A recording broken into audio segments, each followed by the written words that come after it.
Welcome back. We're at Treetops Park again. I'm under a steel frame, steel roof pavilion. So I'm just wondering if you're going to be able to pick up the echo and the audio here.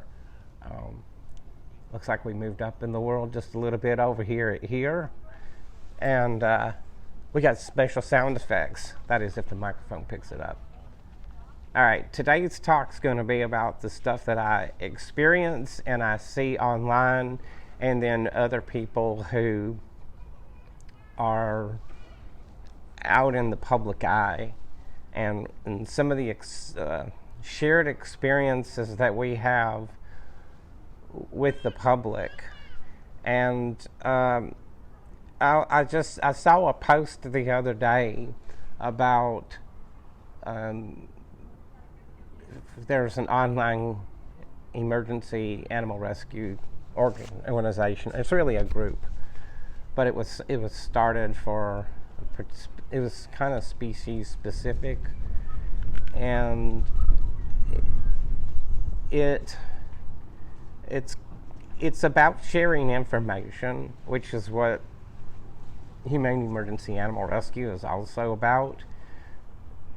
But the thing that you run into with that when you're posting stuff online is you get the online experts that come out of the woodwork to talk about how you don't know what you're doing, when they themselves, exactly where they get their training from animal rescue specifically.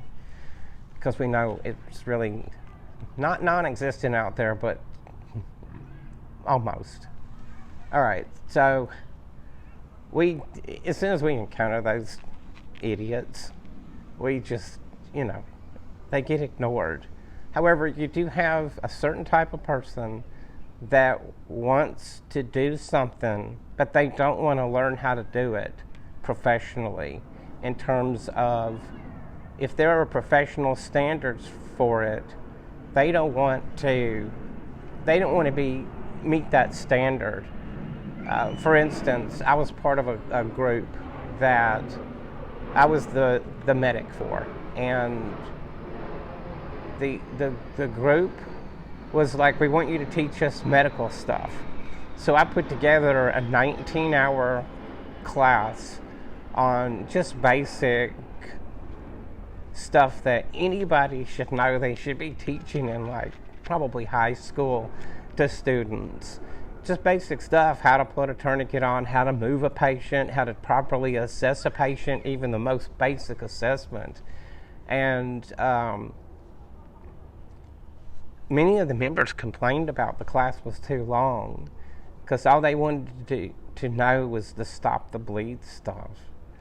I explained to them how they'd be practically useless in the field if they didn't know how to just do something basic like pick up a patient rapidly and move them to another safer location. You can kind of learn that out in the field, but isn't it better when you learn and practice it before you actually need the skill? And the answer to that will always be yes. Okay, so that's one example.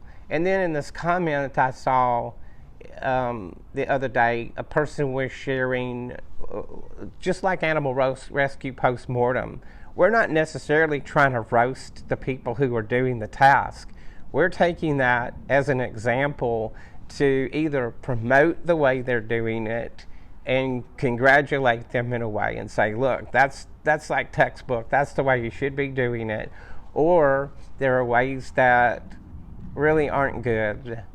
The person is taking unnecessary risk, whatever the situation is. And so some people take that very personally, and instead of going, yeah, I could learn from this, their ego comes in and they want to defend anything and everything, like to the last drop of blood. And it's really interesting to experience that online. So anyway, there was a post on this group, and they were talking about how, how well somebody had did on this rescue that had been posted. It's sort of like an animal rescue post-mortem, but it's in group form where people are writing about it. they'll post an incident and then people have sort of like a discussion. But then you got the people that come out and they're like, well, yeah, that's okay. You can say that, but you do what you have to do to get the rescue done. Now, what they're really saying, and maybe they don't realize the example that they're setting for everybody else, but those of us who are in the know, meaning in the know, we have actual field experience, we're actually trained, and we know what the hell we're doing. When I hear somebody say that, they're saying that I'm willing to ignore my very own safety, the safety and well-being of my life, and that I'm just willing to do anything to get it done, which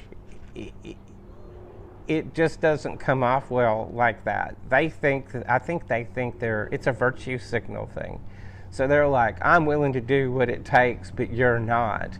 Actually, I'm completely willing to do what it takes, but I'm willing to do it within the parameters of my experience and my training. And so that same type of person they'll want an endless amount of interaction and free information they're not willing to pay for, but they expect you to give it because you're an online person, and so they will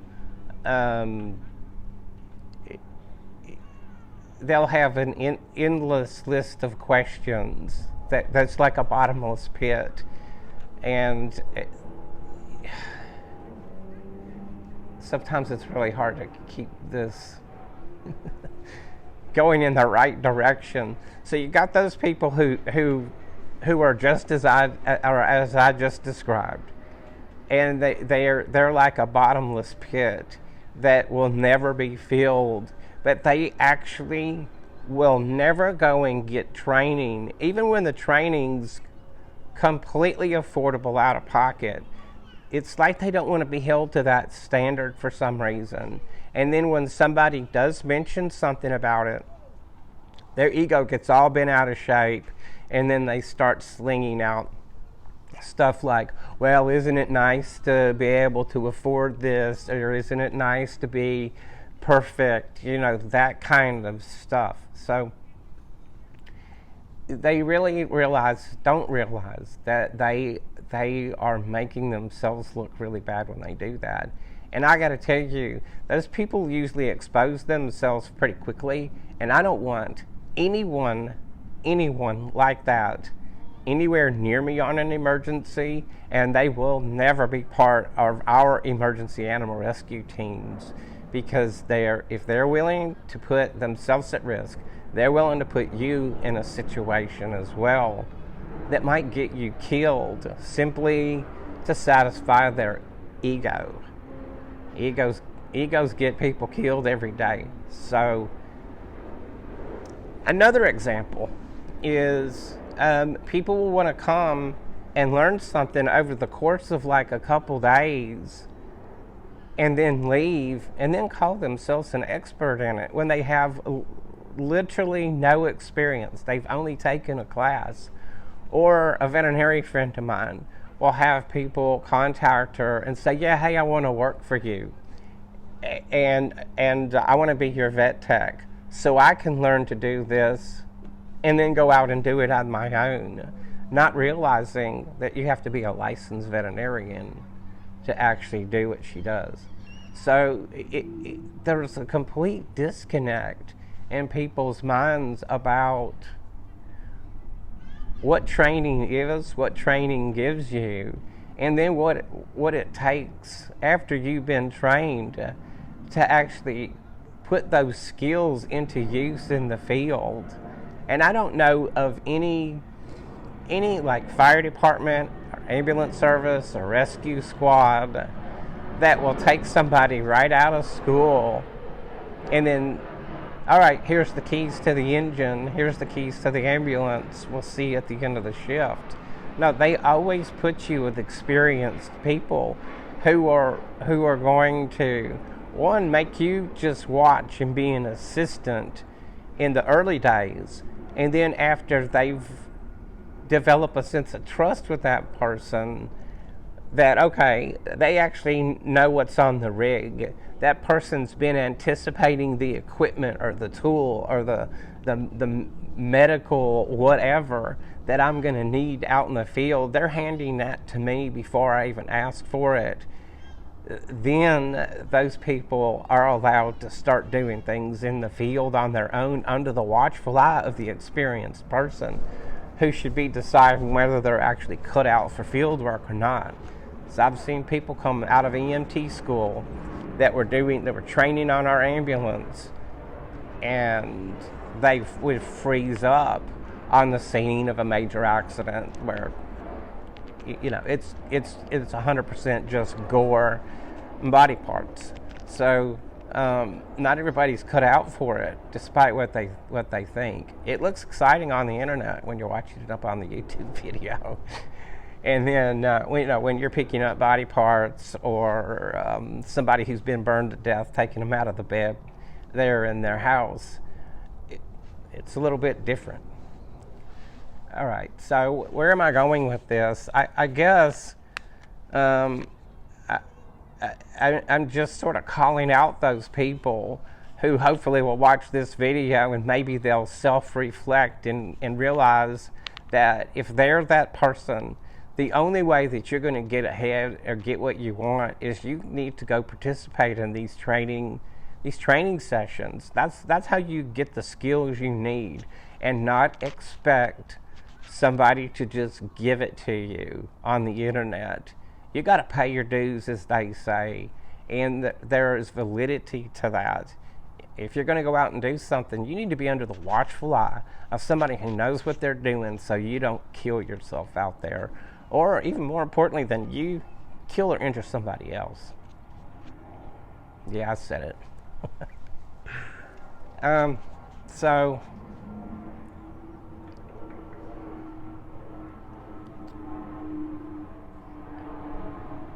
yeah, I'm just trying to think if there's any place else I need to go with that. If you're experiencing these kind of people, or you watch this video, leave a comment down in the comment section there, or comment on the blog, wherever you're watching this, and let us know what your experiences are, and also like how you deal with it. I think that would be a really good thing to share with other people. Yeah, when we get those, I guess I should share that. When we get those bottomless pit people, are those people who are angry at the professional rescuer for saying, this is how you could have done it better. They get mad at that. Think about that for a moment. They get ignored. And if they get really weird on the internet, we block them off of whatever, social media, YouTube, whatever it happens to be, they get blocked. Because we're not going to, nobody wants that kind of toxic personality around. So I feel like, you know, if it's our social media, it's up to us to put the stopper on the bottle and shut them up. Yeah, I mean, my note just says this: Animal Rescue gets mad when called out by professionals, and they get. It's really weird. The other thing too, though, here's the thing about Animal Rescue: there are very few places in the United States that you can go and get animal rescue training. I'm not talking about what people call animal rescue now. There's all this weird wordplay that's going on in the modern world now. It's 1984 newspeak as far as I'm concerned.